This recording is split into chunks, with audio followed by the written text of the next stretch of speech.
ও এখানে প্রতিনিয়ত হুমকি শিকার হতো। ওর ফোনের মধ্যে বিভিন্ন মানুষ ওকে হুমকি দিত যে ওকে মেরে ফেলবে, ওকে রেপ করবে, এই অনেক কিছুই বলতো। এটা কেমনে দেখলাম, আমরা ওখানে যাব কেন? সে করলো কি, ও আমাকে বললো কি, আন্টি আমাদের গেটে না, নিচতলার গেটে খুব চিল্লি করে, জানি কি দুইটার দিকে চিল্লি করে। আমি বললাম তুই যাস না, কারণ কোন না কোন পোলাপান গন্ডগোল করতে আসে। আমি দারোয়ানকে ফোন দিলাম, দারোয়ান উঠে গেল, উঠে গিয়া সেই গেটে দেখে কোনো লোক নেই। হ্যাঁ, সে সিকিউরিটির কাছে জিজ্ঞেস করছে, ওই রাস্তায় সিকিউরিটি থাকে, আমি জানি না কোন সিকিউরিটি, উনি দারোয়ানকে ডাক্তার বলতে পারবে।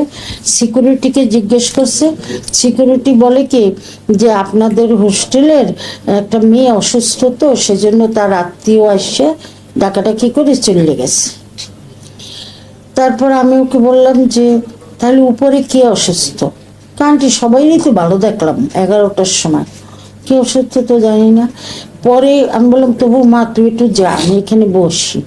ও জায়গায় দুইটা মেয়ে পড়তেছে চারতলায়, হ্যাঁ পড়াশোনা করতেছে।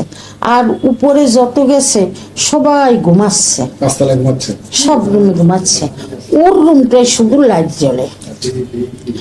পরে ও আমাকে ওখান থেকে ফোন করছে, ফোন করে বলে আন্টি সবাই ঘুমাইছে, শুধু জান্নাত আপুর রুমে লাইট জ্বলে। আমি বললাম তাহলে কি ও অসুস্থ?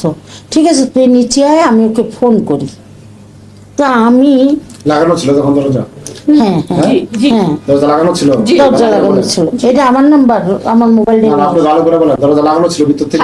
হালকা ভাবে লাগানো ছিল। হালকা ভাবে মানে সিটকারিটা হালকা ভাবে লাগানো ছিল। নিশানো ছিল দরজা না লাগানো ছিল? একদম চাপানো নাকি খোলা? মানে সিটকারি একটু হালকা ভাবে পুরোপুরি সিটকানি দেয় নাই। মানে দরজাটা কি নিশানো না লাগানো? মিশানো লাগানো, মানে ধাক্কা দিলে খুলে আমার যায়। মোবাইলটা আনো, আমি দেখাই। তারপর আমি না ওকে 4টা কল দিছি। আপনি দেখেন ওর নাম্বারে, এই যে সমস্যা নাই, 4টা কল দিছি। আমি 4টা কল দিছি, দেওয়ার পরে সে ধরছে না। তারপর আমি ওকে বললাম কি তাহলে কি মেয়েটা সত্যি অসুস্থ, জ্বর টর কিছু হতে পারে, বাবা তুই একটু আবার উপরে যা, আমি দাঁড়াই এখানে, যাইয়া ওই জোরে ডাক দে, ডাক না দিলে দরজায় নক কর, যদি জ্বর টরে অচেতন হয়ে থাকে দরজায় নক কর। ও যাইয়ে জোরে ডাক দিতে আসে, দরজাটা গেছে, এ আপু দরজা খুলেন, ডাক দিতে পারি